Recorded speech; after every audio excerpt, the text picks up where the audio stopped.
Hi folks, and welcome to the second mini-lecture of this week. We're now going to shift theaters a bit and talk about the Haitian Revolution. So grab the machete used for harvesting cane sugar and seize the plantation. This particular revolution was the most egalitarian of the major revolutions in the Atlantic world at this time. It was the bloodiest and the most repressed. The background image for this slide paints a picture of the stakes. It's a painting called the Battle of St. Domingo, and it depicts the black revolutionaries fighting against Polish mercenaries who were fighting for the French. Let that sink in for a sec, as that's just one measure of the scope of the conflict. The Haitian Revolution is my personal favorite revolution, and if you don't have a favorite revolution, I'd definitely find one. It was the largest and most successful slave uprising in world history, eclipsing the infamous revolt of Spartacus against the Roman Republic. Yet few people know much about it, largely due to the color of the skin of the revolutionaries. It was an extremely complex and complicated revolution, pitting ex-slaves against their former masters, royalists against republicans, and faction against faction, and nation against nation.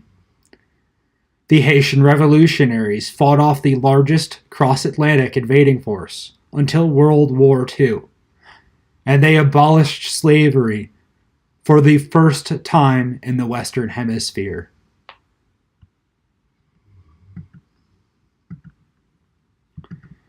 Before the Haitian Revolution, the colony of Saint-Domingue was France's richest colonial possession, and one of the largest producers of sugar for European consumption.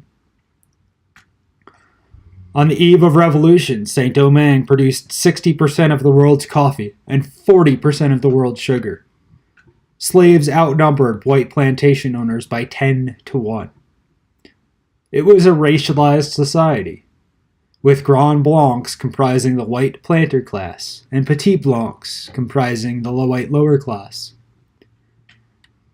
Gens de couleur libres, or free people of color, formed an educated, multiracial, and literate administrative and middle class. And of course, the bottom of the social pyramid was comprised of African-born slaves in great numbers, worked to death on plantations. These sugar plantations were brutal factories of death for African slaves, and Saint-Domingue was one of the major importers in the Western Hemisphere. In 1789, the French National Assembly published the Rights of Man and Citizen, declaring all men free and equal. Gens de couleur thought that applied to them as well, which didn't go over well in the minds of the Grands Blancs, as they were reluctant to surrender any of their power and authority to upstart colonials. And this quickly escalated into a general uprising of gens de couleur and enslaved Africans. Given the nature of the transatlantic slave trade, many of the enslaved Africans on Saint-Domingue had come out of conflicts in Africa, often as captives or prisoner of war. A lot of them had been Yoruba warriors, coming out of what is now Nigeria, and possessed extensive military and martial skills. Pro tip: if you're ever going to enslave a whole bunch of people under horrible conditions, exploit their labor, and work them to death, make sure you aren't enslaving war veterans, as they might know a few things about fighting back. As the violence of the uprising spread, the liberated burned hundreds of plantations and killed thousands of their masters. Liberated women fought alongside men, directing their violence against their former masters. Revenge for the long history of systematic rape.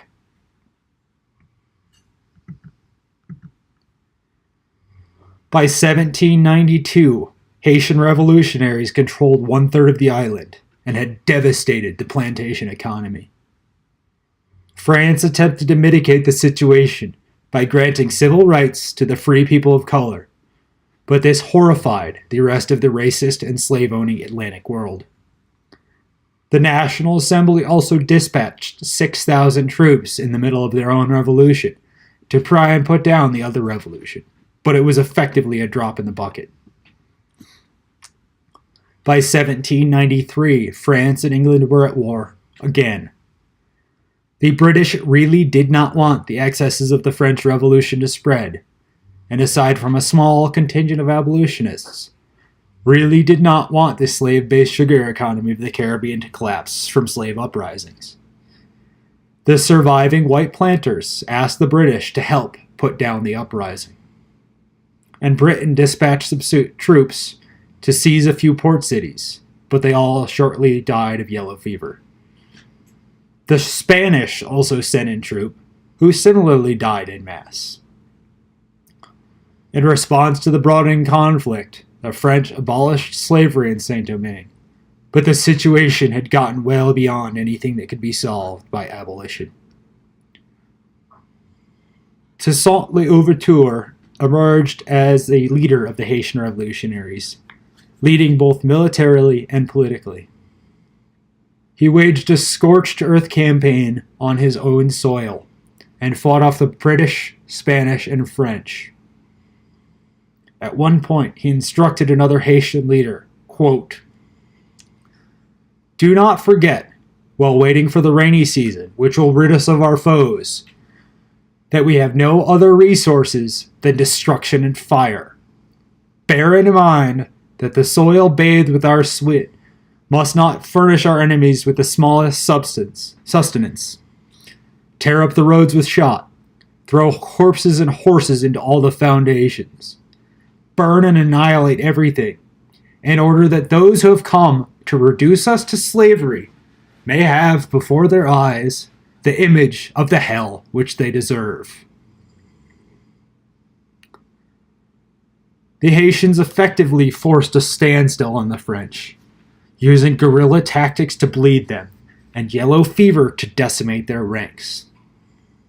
Eventually, in 1803, Toussaint Louverture was captured by the French, transported to France, and imprisoned, where he died. The Haitians had fought off the French, British, and Spanish.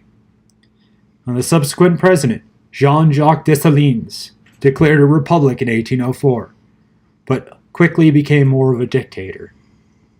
However, Haiti had thrown off chattel slavery and European colonialism, and proclaimed among the most equal of all revolutions and constitutions. The Haitian Revolution had widespread implications for the Atlantic world and for North America. It led to the negotiations for the Louisiana Purchase, and offered a powerful example of a slave uprising under white minority rule. It created a diaspora and a refugee crisis, with many gens de couleur and petits blancs fleeing to the American South, especially Louisiana and New Orleans. The war indemnity leveled upon the Haitian Republic created the conditions for persistent poverty in Haiti.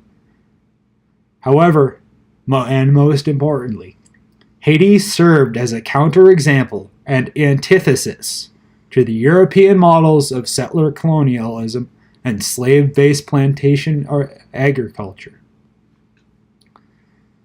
That's it for this mini lecture, and we'll pick it up in our discussion of the hanky and yellow fever.